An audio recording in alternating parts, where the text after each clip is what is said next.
आरब सागर सृष्टि होइछि लघुचाप क्षेत्रटी 36 घंटे यह आहुरी घनीभूत होई अवपात परिणत होबार संभावना रही। उत्तर दिग को गति करी अवपात परिणत होबार संभावना रही। एपटे कालबैशाखीर प्रभाव में राज्य में पागर मिजाज भी बदली। किछि स्थान में वर्षा पर तातीरु सामान्य आश्वस्ति मिली। से भली आसंता 2 दिन मध्य केरल छुईपारे दक्षिण पश्चिम मौसुमी वायु। ओडिशा को मध्य सौल मौसुमी आसीपारे बोली पाणीपाग विभाग आकलन करछि।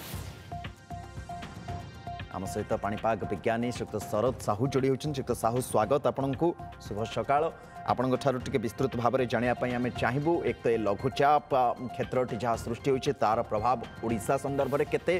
द्वितीय कथा हूँ जे आज देखुचे पागर मिजाज बदली कालबैशाखी को लेकर ताकू नहीं आप कौन कहे को जिला गुड़िक पर विशेष प्रभाव अनुभूत हो मौसुमी को लेकिन परवर्ती समय आपंक अपडेट चाहबू कौन एथर सौल मौसुमी ओडिशा छुईब। पूर्व केंद्र अरब सागर जो सिस्टम फॉर्म होती लघुचाप क्षेत्र ताफल ओडिशा पट दे जो विंड जाऊँगी विंड्र दक्षिण पूर्व दिगरू दक्षिण दिगरू विंड फ्लो रोचे ओडिशा आड़ को से जलय बाष्प आसूँ किंतु जलय बाष्प ओडिशा भितर कौन सिस्टम सेमती ना किंतु राति में आपंकर कूलिंग होची से जो जलय बाष्प आऊँगी से फेवरेबल होची गोटे जगह कनसेंट्रेट करने जहाँफल कि उपकूल जिला गुड़िक क्या भाँ कौटी राति अल्प बहुत वर्षा हबार संभावना रोचे लाइट रेनफॉल किंतु ये सिस्टमटा धीरे धीरे धीरे धीरे उत्तर उत्तर पश्चिम जो गति कर जोटा पूर्व अरब सागर जो फर्म होती से अनुपात जो से महाराष्ट्र कोस्ट महाराष्ट्र गुजरात कोस्ट पाखे जीव से समय बंगोपसागर गोटे सिस्टम भी फर्म हो पारे जदि यही प्रकार फेवरेबल रहा ताले आपणकर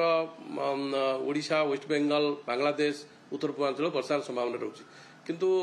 आपणकर जो ग्रीष्म ऋतु जाऊँगी वर्षा ऋतु आसो जो ट्रांजिशन पीरियड ए समय सिस्टम बहुत सारा फर्म है किंतु सिस्टम एतटा माने फोरकास्टिंग एक्यूरेसी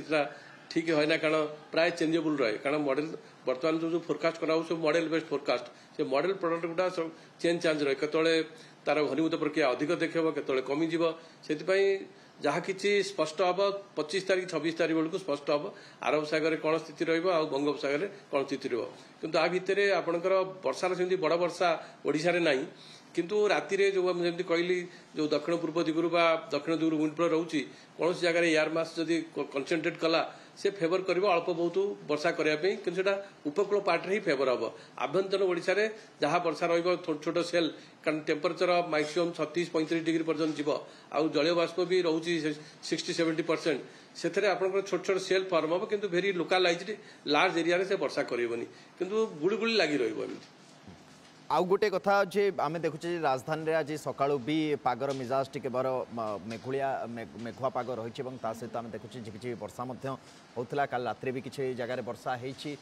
तो कालबैशाखी को लेकिन कारण बहुत गुड़े फैक्टर्स अच्छी लघुचाप हो जाऊ कालबैशाखी कथा हो जाऊ मौसुम भी धीरे धीरे आसुच्ची प्री मनसून को नहीं जाऊ कौन वर्षा वर्तमान आकलन करा गरम गुड़गुड़ी कथा तो पाणीपाग विभाग कहूँ उपकूलवर्ती जिला मानक विशेष भाव में गरम आउ गुड़गुड़ी लगी रही ना आभ्यंतरण भी रही टेम्परेचर भी आभ्यंतरण कमिज से आभ्यंतरण भी से उपकूल 35-37 डिग्री रोचे आभ्यंतरण भी से 35-37 मैक्सिमम 38 डिग्री रही जलय बाष्प फ्लो कारण जो दक्षिण पूर्व जो विंड फ्लो रोचे समय समय से सिस्टम फॉर्म हेले दक्षिण पश्चिम दिगरू अरब सागर फ्लो आसो से जलय बाष्प किंतु सेटा फेवरेबल रही कारण जलय बाष्प मात्रा एत अधिक हेनी जे कालबैशाखी जेनेट कारण ये समय जो अरब सागर सिस्टमटा फॉर्म है से कालबैशाखी जेनेट करवा फेवरेबल हेनी किंतु मझे मझे एमती उपकूल पार्ट राति आपंकर क्लाउड मास कनसेंट्रेट कर वर्षा कर दिन बेला आपंकर आभ्यंतर ओडिशा छोट छोट सेल डेवलप करें छोट अपडेट नापी चाहिए मौसुमी को नहीं एथर अनुमान लगा जेहेतु केरल भी टे सौल छुँची ओडिशा भी टे सौल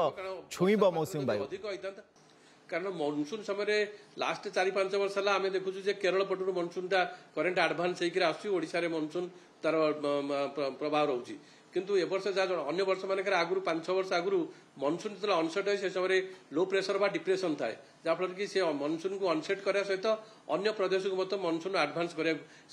वर्ष से प्रकार सिस्टम अनुभूत होपे मनसून समय को ओडिशा बा वेस्ट बेंगल उपकूल में कौन सिस्टम जेनेट करें जहाँकि मनसून अनसेट भी करेगा प्लस फर्दर आडभांस करने भी साहाय्य कर जोटा मॉडल इंडिकेशन मिलूँ। बहुत बहुत धन्यवाद आपंकर समय पाणीपाग विज्ञानी शरद साहू आम सहित अधिक आलोचना करते।